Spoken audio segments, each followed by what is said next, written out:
Can the Los Angeles Kings hop up and take one of the final playoff spots in the Pacific Division? And what do the Kings need to do in order to try to stop Kirill Kaprizov in the first matchup of the season between these two teams? Find out today on our special Locked On crossover edition of Locked On Wild and Locked On Kings.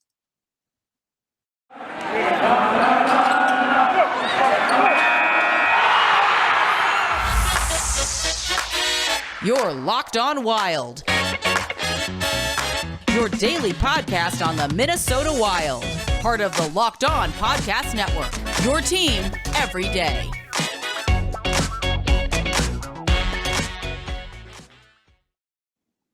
What's happening, everybody? Welcome to a special crossover edition of Locked On Wild and Locked On LA Kings, part of the Locked On Podcast Network. Thank you for making Locked On Wild and Locked On LA Kings your first listen every day. And just a reminder that both shows are free and available anywhere you listen to podcasts. On today's episode of Locked On Wild and Locked On LA Kings, we take a look at some of the big offseason stories to recap the offseason from both perspectives and get us ready for the start of the season with a matchup looming between both of these teams on Saturday. My name is Seth Topal, host of Locked On Wild, veteran Minnesota sports content producer, ready for my first full season of Locked On Wild coverage. Happy to be here and happy to have my guest for today, host of Locked On LA Kings, Sarah Avampato. Sarah, welcome. How are things going? Well, hockey's back and it's meaningful games again. So I'm pretty excited.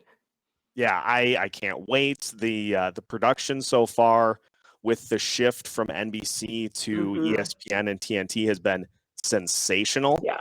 And just been a real treat to have games back every night so that I'm not just thumbing through Netflix trying to find something to watch. Squid Game, I suppose. Yeah, I guess. But yeah, hockey is back in full force and we're happy for it. Why don't we start with just, I have a couple of Kings questions, just some offseason and kind of looking ahead to expectations for the Kings for this season. And then we can get to some Wild questions after that. And then we will dive into the matchup a little bit in the final segment here today. So my first question is, with things going back to the Pacific Division, it seems pretty likely that Vegas will get the top spot. Edmonton probably gets that second spot. Are the Kings going to be fighting for that final playoff spot or a wild card spot this season? I think it's more realistic to say fighting for a wild card spot. The Pacific is sort of a tire fire. Like, no one really, outside of, like you said, Vegas and Edmonton, provided that their goaltending doesn't implode, which is possible because it's Mike Smith. Like, everything else is sort of a toss-up. And so I think that it is possible that the Kings are in the picture for maybe the wild card, or it's going to become one of those terrible scenarios where, like, the Central sends 5 teams and the Pacific is just like, well, here you go. Do the analysts and fancy stats models agree with that? No, but I'm holding out hope that they can at least be in the conversation for one of those last spots. One of the other key things, we've seen it already for a few teams this season, is injuries in the preseason that are going to have major impact on the start of the season. And on that front, any lingering injuries or any injuries that are going to kind of carry over into the season that will majorly impact the Kings? So everyone was healthy to start the season. A couple of guys, Dustin Brown, Jonathan Quick, both had surgeries in the off season to correct kind of like long-standing issues that they finally decided to stop playing through. And so everyone was healthy and ready to go. And then everything sort of started to fall apart once training camp started, because Andreas Athanasiou, who had been a good depth option for the Kings, he got hurt early on in training camp and is still out. And then the big one is in the Kings' next to last preseason game, Quintin Byfield, who was, of course, the number 2 pick the other year, and had been basically poised and ready to take a spot on opening night. he broke his ankle in just a freak play. It wasn't, it's not malicious. It wasn't like he wasn't targeted. He just fell wrong, and his ankle did a thing ankles aren't supposed to do. And so that immediately just sort of put a big damper on the beginning of the season, because he was in that game having what I thought was his best game of the preseason. And I had gone from being someone who was kind of advocating more for maybe he does need more time in the AHL. I want to see him taking on, top minutes there, to being like, you know what? No, I think he can do this in the NHL, and just do it now and throw him in and see what happens. And then, now he's out. And that, of course, throws a little bit of a wrench in the depth for the Kings center position, because that he was expected to be there, and now things are a little rocky. They've also had other injuries to kind of depth secondary players. Elias Anderson has a lower body injury that he's going to be out for a little bit. He had been doing really well on the line that he was on, so that's a little bit disappointing. Olli Maatta is hurt.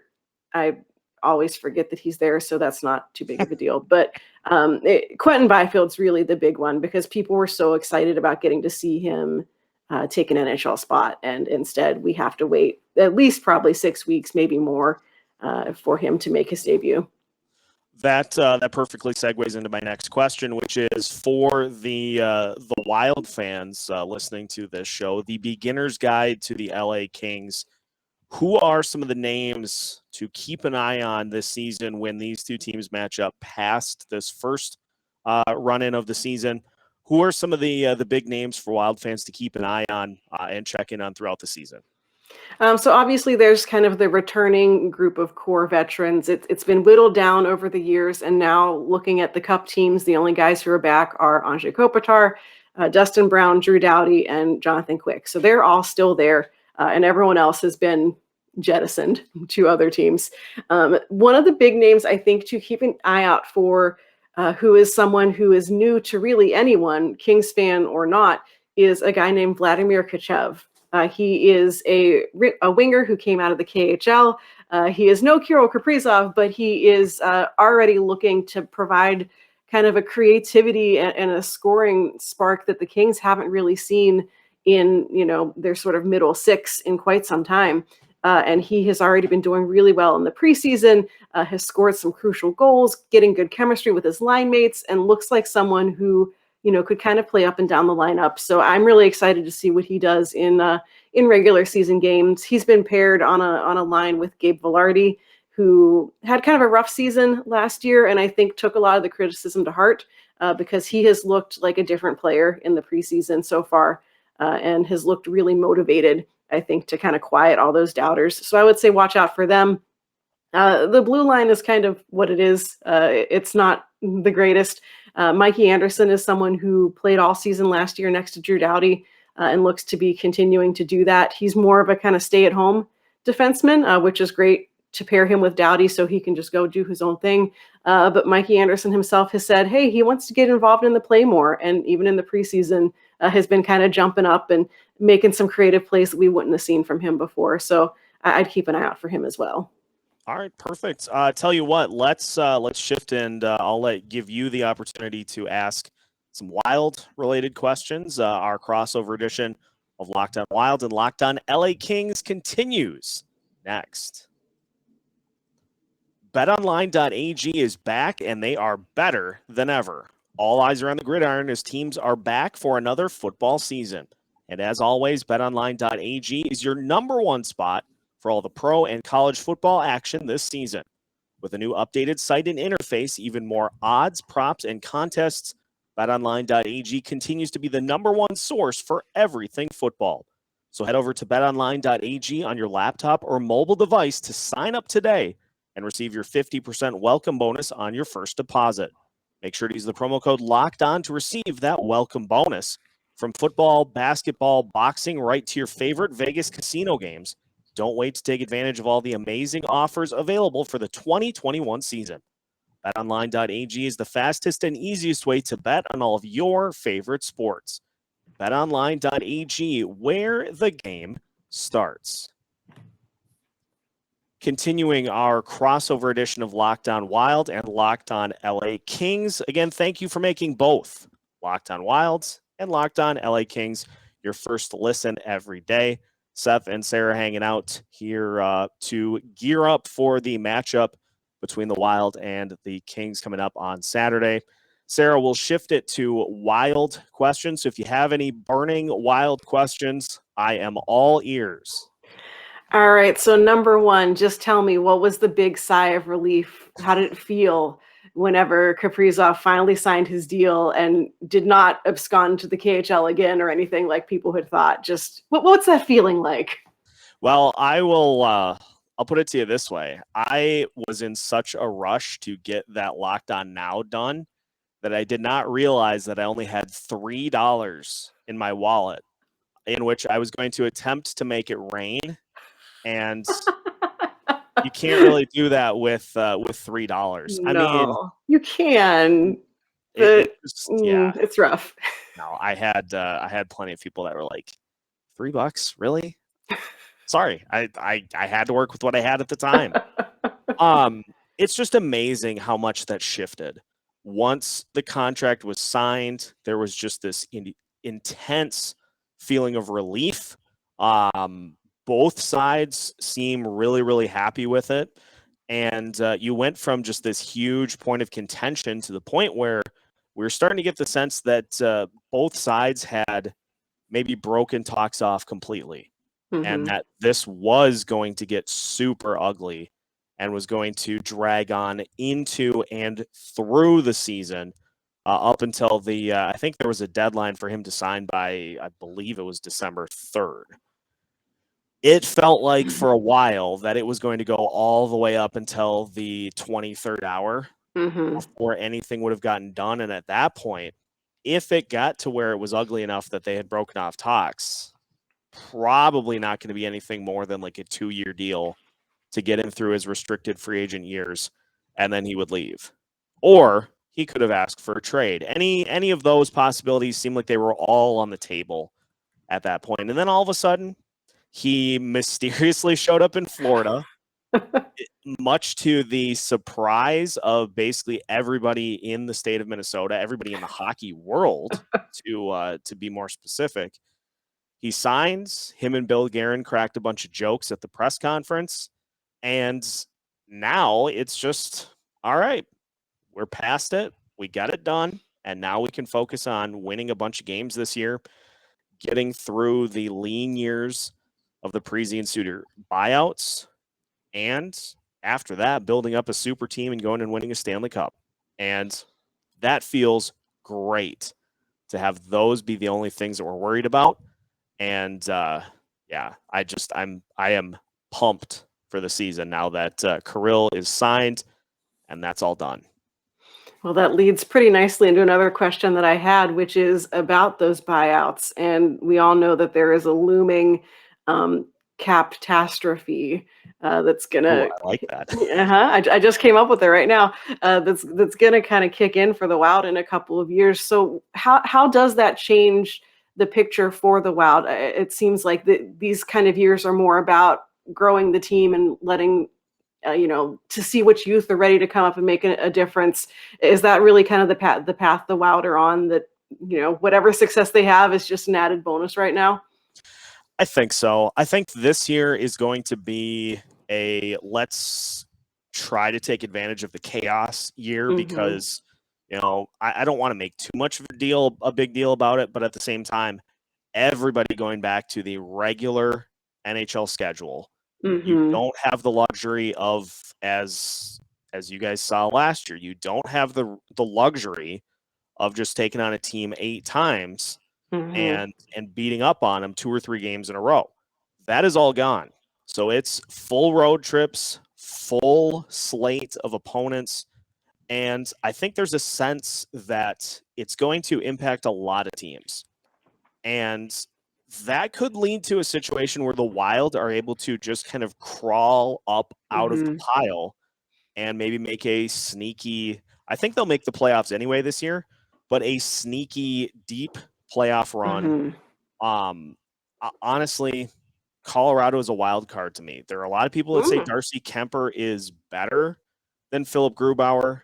Grubauer won a ton of games, I just get the sense that if Kemper goes bad, he's going to go very bad. And that then Colorado is not a lock to win the division, I don't think. You can't win games 6-5 every night. You just can't. Yeah. So I feel like there's a sense of if the chaos fully blossoms, that the Wild could take advantage of that and maybe make a little bit of a run. Beyond that, next year the dead cap hits start to bloom. 2 years from now, they are massive. And so I think this year, in terms of bringing up the young guys, there's a hesitancy to do it just because next year, 2 years from now, 3 years from now, they're going to all be vital. And so if you can get those guys on those entry-level deals that don't kick in necessarily until they break the NHL roster, you got those guys for 3 years, and you can basically just say, look, you're playing the whole year. That you're just getting a spot. So then once the cap hits shrink back down to minimal, then Bill Guerin can go to Kirill Kaprizov and say, Beckman's a stud, Rossi's a stud, Matt Boldy's a stud, Marat Hustendinov is a stud. You may have a fully fleshed out top six with those guys, where then you can say they're making next to nothing. Yeah. And we have a chance to go out and get like 2 $9 million a year players, impact guys, maybe on the defense, maybe a goalie at that point, although they got one of those too in Jesper Wallstad. So he could be a force at that point too. It's honestly, it's just like, this is going to be fascinating to see play out, because there's a huge chance that even if a handful of these guys hit, this team is going to have a ton of money to spend, and they're really not going to have a whole lot of needs. So I'm like, this is going to be just fascinating to see this play out. It is going to be fun. I have, before we get into the head-to-head nonsense between us, I did have one question from a listener slash friend of mine who is a longtime Nick Bjugstad fan, which is maybe a bit random, but always love the story of the good local boy who comes home. So her question was generally, how is Nick Bjugstad doing? But we can also look at, in general, what is the depth like of the Wild? What does the roster look like past Kaprizov? Who is doing things other than him? Well, it's a great question. I'll hit the Bjugstad portion first, because then that'll kind of tie into the depth portion. Going to be fun to see Bjugstad this year. He has been, he was last year a portion of the widely rated one of the best fourth lines in the entire NHL. And Bjugstad did that coming off of an injury. So we saw a lot of up and down with Bjugstad last year, and just trying to get himself right, trying to get back to playing shape. He had some injuries that he dealt with during the season too. By all accounts, fully healthy heading into this season. And so you've got him. You also have Matt Zuccarello, who led the NHL, or was tied for the lead in assists in the preseason somehow. Like, just made a point to assist on every goal the team scored, which is great. But he's going to be going into the season fully healthy by all accounts. And, you know, he had a great chemistry with Nico Sturm, who's going to be his fourth line center. And they're going to have the guy who won the final spots for the Wild roster this year, and Brandon Duhaime, who is a burner. And so Bjugstad is going to get the benefit of having two speed guys on the line with him, which will lead to some opportunities for him, you know, to be in the right place at the right time, right around the net, and cash in on a few tap-ins. Honestly, I think he's a good veteran fit for this team, and I'm really excited to see what he has now that he's distanced himself from the surgery that he had before last season. Now that he has put some distance between himself and that surgery, I think he's going to have a pretty good year. In terms of the depth for the team, of course, you've got Kirill Kaprizov. He's now got a better center on the line with him in Joel Eriksson Ek, who also signed a long-term deal this year. So that top line of Kaprizov, Joel Eriksson Ek, and Matt Zuccarello is going to be a pretty fun one to watch. Also got Kevin Fiala, who scored 20 goals last year in just 50, I think it was 51 games. Gifted scorer. Been in the league 7 years and he's 24. It's like, what? Come on. Yeah, it So feels like he's been here forever. it does. Like, his Nashville career feels like a completely different player, which is just crazy. But, you got him, who will be the second biggest scoring threat on this team and is capable of carrying the team on any given night.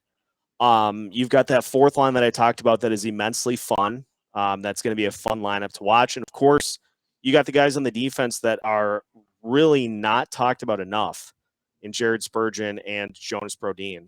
Those guys do not get nearly enough credit for what they do on a nightly basis. So this is going to be, this team really kind of captured the national media's attention. And you've got guys like Dom at The Athletic saying, hey, this team is really fun, which was great for me because this Wild team has always been known as like kind of a grit and grind, like score 3, give up 2, score 2, give up 1. Now they can get you 5, they can get you 6. Yeah. They beat the Avalanche in one game 8-3 last year.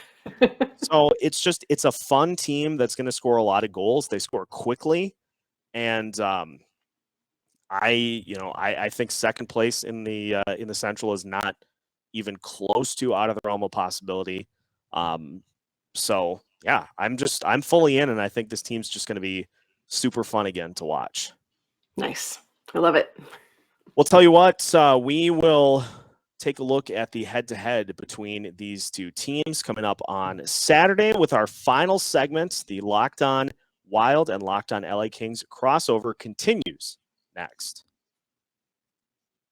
Today's episode is brought to you by Rock Auto. With the ever-increasing numbers of makes and models, it's now impossible for your local chain auto parts store to stock all the parts you need.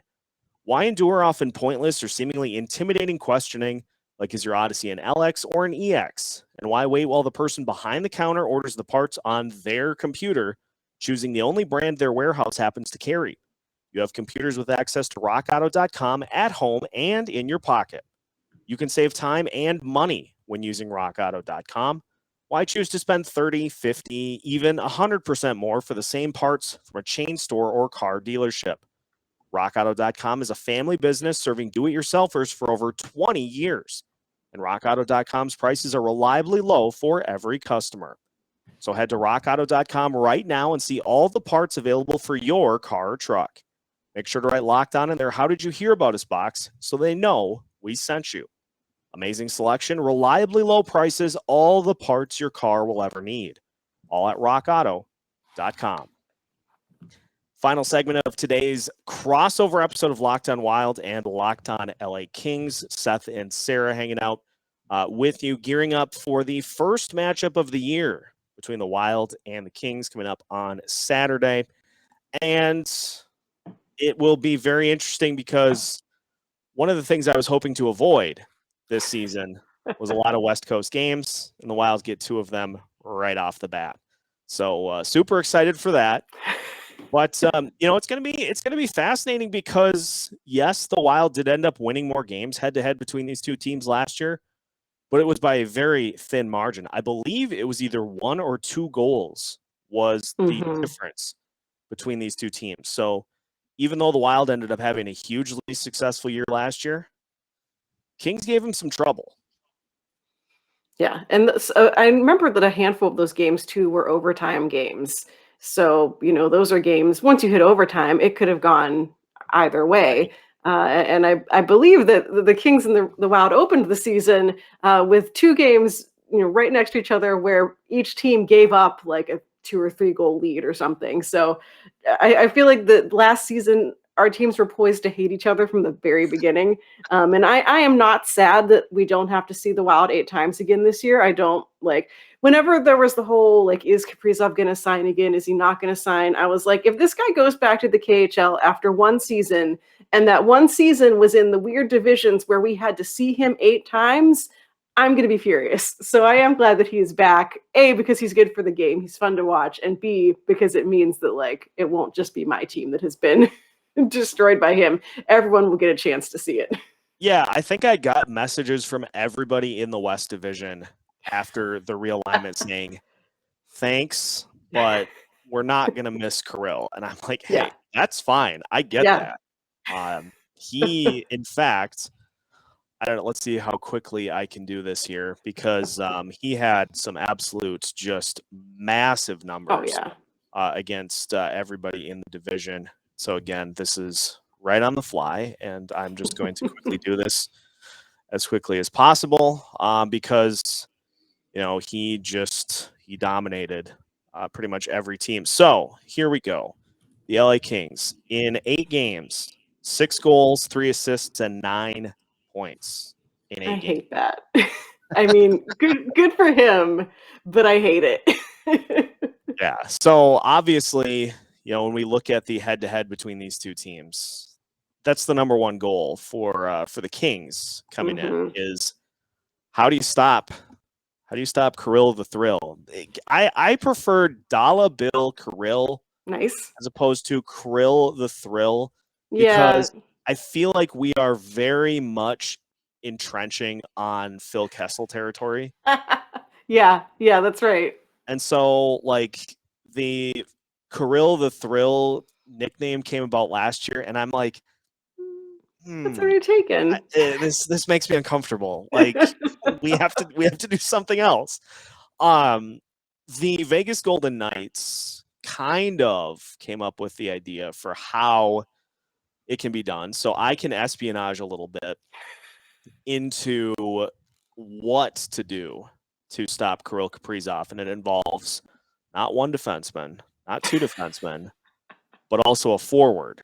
Basically, you just have to devote a ton of attention to him at all times because he motors all the time. He's skating around when he doesn't have the puck, he's skating around the perimeter of the zone almost constantly, trying to find an opening, just basically trying to pull attention from the opponent. And so it's much like in football, having a devoted cornerback to a top wide receiver. You just have to have a guy that keys in on and just tries to make life miserable. And another thing that Vegas tried to do, and this is not going to be as easy this year, was just try to be super physical because last year Victor Rask was the top center.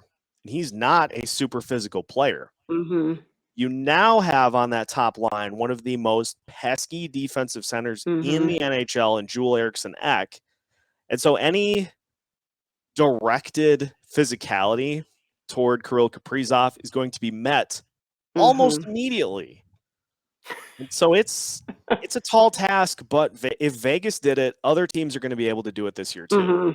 Yeah. And I think it's going to be interesting to see how, especially for, for games where the Kings get the last change and they get to kind of pick their own matchups, how they line up against Kaprizov, because with the addition of Phil Deneau, you now have your top 2 centers who are very good defensively. Kopitar and Deneau, a 1-2 hit of them is just, I think Mark Stone is already having nightmares about it because of his memories from the playoffs and everything, which is great. That's one of the big reasons the Kings went out and got Phil Deneau is, we all know that the path to any playoff success in the Pacific has to run through Vegas. And who had more success against shutting them down and shutting down their top scorers than Phil Deneau did with the Canadiens, But so with your top 2 lines being way more defensively responsible, the Wild might want to try to get Kaprizov out against like the Kings' third line, which is fun to watch because they're good at scoring, but they get caved in every night in the preseason defensively. So watching for that matchup's going to be interesting to see. Is he out against a line that can neutralize him, or is he going to get, free roam to do what he wants because no one knows how to play defense, which is possible. Looking at this matchup, I don't know what it is, but it seems like the Wild have had issues with veteran goalies that have had their number in the past. And, Jonathan Quick didn't win a whole lot of games, against the Wild last year, but he had good numbers. One of those wins was a shutout early in the season, and that was, I think, right before everything broke with this team. They got COVID and were on the bench for 2 weeks. I don't know what it is, but I'm concerned about Jonathan Quick because it feels like, and this is a thing that I think the Wild struggle with. If you don't get to a goalie right away, they get that confidence going. And then all of a sudden you're trying in the second and third period to get shots past them, and you just can't. So, looking at this from the Wild perspective to the Kings, I am concerned about whether or not the Wild are going to be able to crack the Jonathan Quick experiment early on in this game, because if not, it could be a very long night. Yeah, which is interesting thinking of it from the Kings perspective, because the Kings fans' biggest worry or complaint is, did the Kings get scored on first? Which the answer is almost always yes. And even in the preseason, whichever goalie was in, whether it was Quick or Peterson, you're 3 minutes into the first period and the other team scores, and you're like, well, here we go again. So, if there is a secret for the Wild, it is to crack things early. And the Kings, at least in the preseason, have shown more of a penchant for actually coming back, which isn't something that they did a lot last year. A lot of times once they got behind, that was it. So it doesn't necessarily spell disaster for the Kings, but they do have a habit of letting up that first goal, of not really being prepared to play from the first puck drop. As to which goalie you'll face, it's up in the air. You may get Cal Peterson, who Todd McClellan has basically said that for right now, he's splitting starts between them because he wants one of them to seize control of the net. And clearly, Jonathan Quick wants to still be the starter. Cal Peterson needs to be the starter. But if Quick outplays him, Todd McClellan's going to keep playing Jonathan Quick. So you may get Peterson just as part of that rotation. And in which case, he basically is Jonathan Quick, only less prone to giving me anxiety. He usually doesn't lose his net quite as often as Quick does, but it's still the same issue with either of them of get to them early, because then everything just sort of gets a little hectic. I think from the Wild side, it'll probably be Capo Kakkonen, because first 2 games of the season are back-to-back. You're not going to go with your starting goalie, Cam Talbot, 2 nights in a row. So probably Capo Kakkonen, and he was another guy who feasted off of West Division opponents last year. So does he do it again, or does he do kind of what he did in the preseason where he didn't really look that good? Time will tell.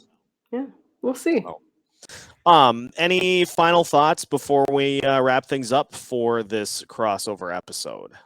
If you could somehow make it so Kaprizov doesn't get on the bus or something, that'd be cool. Who do I have to send money to? No, I think it's going to be fun. And like I said, Kaprizov, I hate playing against him, but he is so fun to watch. And as someone, based in the Midwest who has a lot of friends who are Wild fans, I'll say that I think it's really exciting to see Wild fans get so pumped up about this, and to have hope for that team going forward. So, looking at it as a neutral party, I think it's really cool. Looking at it as a Kings fan, I'm like, oh, let's just get this one over with. I am hoping that this is not another win where the Wild get outstatted. And I will tell you what I mean, because that's something I'm going to be charting this year. I saw way too much last year where the Wild got outshot, out-hit, every stat you can think of, and somehow still won. And so I'm like, that's not sustainable, is it? So we'll see. See, with the Kings, we call that the moral victory. We're very familiar with the flip side of that, of we outshot the other team, we had better possession, all of our more high danger chances, and then just couldn't score. So, we're used to that from the other side. And, from the Kings perspective, when I talk about things that I want to see out of this year, I'm like, we need to be done with the moral victories. Like, that was okay while we were still kind of playing just, Kopitar and a bunch of dudes. But it's time to actually start making those real victories. But I know that scenario very well, just from the losing side. Yeah, locked on outstatted wins. Well, Sarah, thank you for joining for this crossover episode. And fans of both Locked on Wild and Locked on LA Kings, thank you for making our shows your first listen every day. Now that you are on to your second listen, make sure to check out Locked on NHL for a look at everything going on throughout the league now that we are fully rolling here this season. A great spot to get every bit of information about everybody throughout the NHL. So make sure that is listen number 2 for today. Make sure to follow both Locked on Wild and Locked on LA Kings wherever you listen to podcasts. And you can find new episodes every Monday through Friday for both shows as part of the Locked On Podcast Network.